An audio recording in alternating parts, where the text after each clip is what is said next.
안녕하세요, 쥐야TV입니다. 오늘은 원피스 1058화 심층 분석이 2부입니다. 영상 바로 시작합니다. 최근 1058화 심층 분석에서 마지막 사보에 관한 분석은 다음 영상에서 하겠다고 했습니다.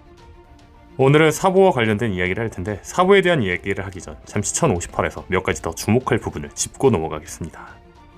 일단 첫 번째로 주목할 부분은 나미의 폐양색입니다. 나미가 루피에게 분노를 하자 증변에 나미에게 폐양색이라는 이야기를 했습니다. 당연히 저는 이 부분이 개그 포인트라고 생각합니다. 다만 카이도가 오니가시마를 띄우며 오니가시마가 흔들리자 부르기 조로에게 폐양색을 썼냐고 이야기하였는데 이 말은 떡밥이 되어 조로는 진짜 폐양색을 사용했습니다. 말 한마디 한마디를 떡밥으로 남기는 오다쌤인 만큼 나미의 폐양색 아예 무시할 일은 아닐 수도. 다음 주의 장면은 밀짚모자 선언의 명칭 변경입니다. 루피가 상황으로 오르며 밀짚모자에 적던 선원들은 이제 선원이 아니라 대간부라는 호칭을 받았습니다. 확실히 밀짚모자 해적단이 사왕의 해적단이라는 게 느껴지는 부분이네요. 다음 주의 장면은 조로의 호칭입니다. 과거 조로의 이명은 해적사냥꾼이 끝이었습니다. 다만 이번부터는 거모라는 칭호가 붙었죠. 거모란 검에 대해 높은 경지에 이른 자를 말합니다. 즉 현재 조로는 자타공이 거모 그 자체라는 거죠. 확실히 거모라는 칭호 멋있네요. 다음 주의 장면은 크로스길드 떡밥입니다. 저는 저번 영상에서 10년 전 원피스 영화 속 크로스길드 연합처럼 버기 크로코다일 미호크가 한컷에 나온 것이 떡밥으로 보이는 만큼 한컷에 함께 있던 도플라밍고 모리아도 크로스길드에 들어올지도 모른다고 이야기했습니다.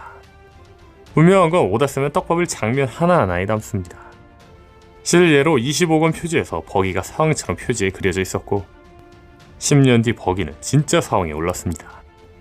근데 여기서 주목할 건 25권 속 구도가 사왕을 소개할 당시 구도와 똑같다는 겁니다. 즉 이처럼 원피스 영화에서 모리아 크로코다일 버기 미호크 도플라밍고가 한 컷에 있는 것도 이들이 함께 연합이 될 거라는 떡밥일지도 모른다는 거였죠. 혹자들은 이 장면이 칠무회를 모아놓은 거 아니냐고 하겠지만 당시 버기는 칠무회가 아니었습니다. 다시 돌아와 여기서 주목할 건 모리아나 도플라밍고가 과연 크로스길드에 가입할 가능성이 있냐는 겁니다. 사실 도플라밍고는 정확히 가능성이 있다고 말하기에는 애매합니다. 분명한 건 도플라밍고는 임펠다운에 갇혀있기 때문에 도플라밍고가 크로스길드에 들어오려면 임펠다운이 다시 한번 함락되어야 합니다. 다만 뜬금없이 임펠다운이 함락된다는 시나리오는 아직 애매하죠. 근데 모리아만큼은 크로스길드에 가입할 가능성이 충분합니다.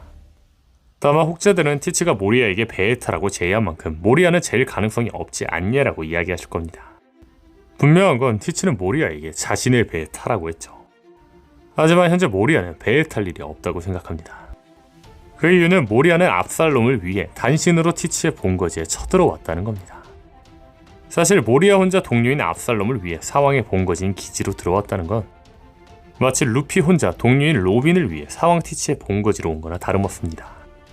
즉 티치가 압살롬을 구하러 온 모리아에게 동료 제의를 한 거는 티치가 로빈을 구하러 온 루피에게 동료 제의를 한 거나 마찬가지라는 거죠. 다시 말해 모리아가 티치와 동료가 될 일은 전혀 없다는 겁니다. 게다가 현재 모리아는 압살롬을 구하러 왔지만 압살롬은 이미 죽고 대본에게 능력을 빼앗겼습니다. 이는 루피가 로빈을 구하러 왔지만 로빈은 죽고 티치의 동료에게 능력을 빼앗긴 상황이라는 거죠. 그렇죠. 모리아는 현재 티치를 죽이고 싶은 심정일 겁니다. 그런데 현재까지 나온 모리아의 상황은 사왕의 본거지에 혼자 쳐들어온 상태입니다. 즉 현재 모리아의 행정은 둘 중 하나라고 생각합니다. 티치의 제안을 거부하고 티치에게 능력을 뺏기거나 티치로부터 도망치는 데 성공하거나. 사실 티치에게 능력을 빼앗기고 죽을 가능성도 충분합니다. 다만 도망칠 가능성이 아예 없지는 않을 겁니다. 근데 만약 도망치는 데 성공한다면 모리아가 크로스길드에 들어올 가장 적합의 타이밍이라고 생각합니다. 분명한 건 모리아는 과거 사왕 카이도와 싸우며 동료를 모두 잃고 복수를 하기 위해 오랜 기간 동안 대규모 좀비 군단을 양성했습니다. 그렇죠. 모리아는 복수를 할 줄 아는 남자라는 겁니다. 즉 모리아가 티치로부터 살아남는다면 티치를 위해 복수를 할 거라는 거죠. 근데 만약 모리아가 탈출했고 복수를 계획한다면 모리아는 혼자서 티치에게 복수를 한다는 것이 불가능하다는 걸 알 겁니다. 근데 이 상황에서 모리아가 칠무이들이 뭉쳤다는 사실을 본다면 모리아는 복수를 위해서라도 가장 먼저 이들에게 다가갈 수 있는 자라는 거죠. 다만 이 가설 자체는 모리아가 티치에게 도망쳤냐가 중요할 거로 보이네요. 또한 만약 이 떡밥이 진짜 크로스길드 떡밥이라면 모리아 도플라밍고까지 대박이긴 하겠네요. 다음 주 장면은 드디어 혁명군의 임시본부 뉴아프마 왕국으로 돌아온 혁명군입니다. 근데 여기서 주목할 건 마리주아로 떠난 혁명군 중 사보만 돌아오지 못했다는 겁니다. 마리주아의 선전포고와 쿠마타란을 위해 갔던 혁명군은 사보, 린드버그, 몰리, 카라스 4명이었습니다.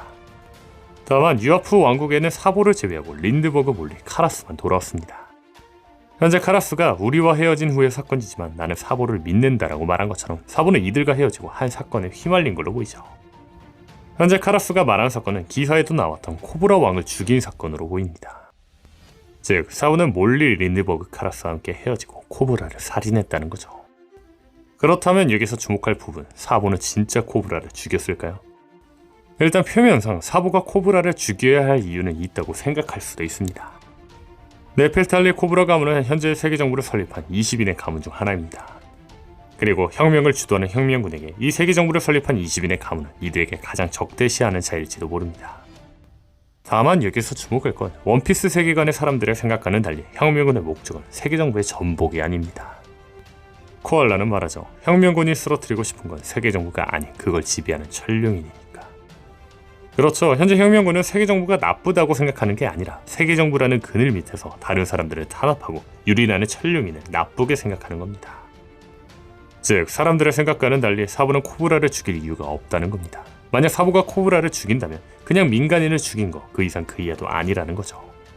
그렇기 때문에 드래곤은 사보가 코브라를 죽였다면 용서 못한다고 이야기하는 거겠죠.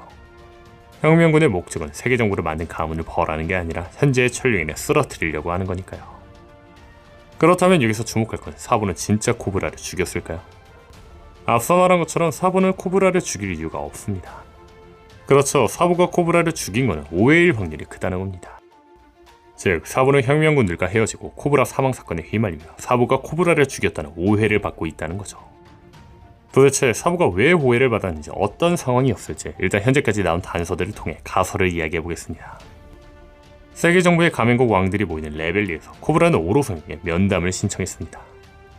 이에 오로성은 말하죠. 네펠탈리 가문은 배신자지. 무언가에 눈치챘나? 이야기가 꼬이지 않기를 바라지. 그리고 아주 의미심장한 말을 하죠. 세계 균형은 영원토록 유지할 수 없네. 이쯤에서 한번 크게 청소할 필요가 있겠어. 그렇죠. 오로성은 코브라를 죽이려는 듯한 말을 했다는 겁니다. 그런데 여기서 또 하나 주목할 건 오로성의 수장 이무가 비비의 사진을 들고 올라갔다는 겁니다. 그렇죠. 현재 오로성과 이무는 코브라와 비비를 노리고 있었다는 겁니다. 즉 이들을 죽이려고 했다는 거죠. 그렇다면 코브라를 죽인 사람은 오로성의 수하의 확률이 크다는 겁니다. 아마 사보는 코브라를 죽이는 걸 발견했고 이 과정에서 사보가 오해를 받은 걸로 보이죠. 근데 여기서 주목할 건 현재 비비가 실종된 상태라는 겁니다. 현 상황을 종합해보자면 사보는 오로성의 수하가 코브라와 비비를 죽이려고 하는 걸 목격했고 사보가 이를 막으려 했지만 코브라만 죽고 결국 사보는 비비만 데리고 함께 도망친 거라는 겁니다. 그렇다면 여기서 주목할 건 사보와 비비는 현재 어디에 있을까요? 개인적으로는 행콕이 있는 여인섬이라고 생각합니다. 제가 여인섬이라고 생각한 이유는 쿠마입니다. 아시다시피 쿠마의 능력은 누군가를 피신시키는데 가장 도움이 되는 능력입니다. 다만 여기서 짚고 넘어가야 할 건 쿠마는 현재 자아가 없는 완전한 기계가 되어 세계 귀족이 교대로 돌아가며 부려먹는 노예로 전락해버렸다는 겁니다. 즉 쿠마의 능력이 도망치는데 가장 도움이 되는 능력이어도 도움을 줄 수 없었다는 겁니다. 하지만 여기서 주목할 건 레벨리에 뜬금없이 등장한 보니입니다. 레벨리의 보니가 등장한 건 분명히 오다쌤의 의도가 있다고 봅니다. 즉 레벨리 사건의 보니를 등장시키고 보니가 아무런 역할을 하지 못할 거였으면 등장도 하지 않았다는 거죠. 저는 오다쌤이 보니를 레벨리에 투입한 이유는 쿠마를 원상태로 돌려놓는 것이라고 생각합니다. 보니가 쿠마를 어떻게 원래 상태로 만들었냐고 이야기하겠지만 저는 보니의 능력은 대상 또는 자신의 연령을 조작하는 능력, 즉 대상 또는 자신의 시간을 조작하는 능력이라 생각했고 보니의 능력으로 쿠마의 시간을 돌린 거라 생각합니다. 다시 말해 보니의 능력으로 쿠마는 원상태로 돌아왔을 거라는 거죠. 만약 제 가설대로 쿠마가 원상태로 돌아왔다면 쿠마는 보니와 사보 일행을 도왔을 겁니다. 그렇죠. 쿠마가 도울 수 있는 방법은 하나입니다. 쿠마는 도톰도톰 열매 능력자로 자신을 튕겨서 원하는 곳까지 고속 이동하거나 타인을 튕겨내서 사흘 반낮 동안 날려보낼 수도 있습니다. 저는 이러한 능력으로 쿠마가 사보 비비 보니를 여인섬에 보냈다고 생각하는데 그 첫 번째 이유는 쿠마가 원상태로 돌아왔어도 체력적으로 지쳐있으며 완전한 제정신은 아닐 거라는 겁니다. 즉 지쳐있는 쿠마가 보낼 수 있는 곳, 누군가를 마지막으로 보낸 곳이 아닐까요? 그렇죠. 바로 루피를 보냈던 여인섬입니다. 꼬마가 이들을 여인섬으로 보냈다고 생각하는 또 다른 이유는 앞서 말한 오다쌤의 인터뷰입니다. 오다쌤은 점프페스타 2020에서 비비사보 보아행콕은 대결진의 뒷배경이 될 거라고 했습니다. 근데 제가 여기서 주목한 건 비비사보 행콕이 한 곳에 묶어 말했다는 거죠. 그렇죠. 이들이 함께 있어야 한다는 겁니다. 이들이 함께 있어야 한다면 단 하나의 시나리오밖에 설명이 안 됩니다. 비비사보를 쿠마가 행콕이 있는 여인섬으로 보낸다. 과연 현재 사보는 어디에 있을까요? 그리고 코브라 살해 사건의 진실은 무엇일까요? 오늘 영상은 여기까지입니다. 시청해주셔서 감사합니다.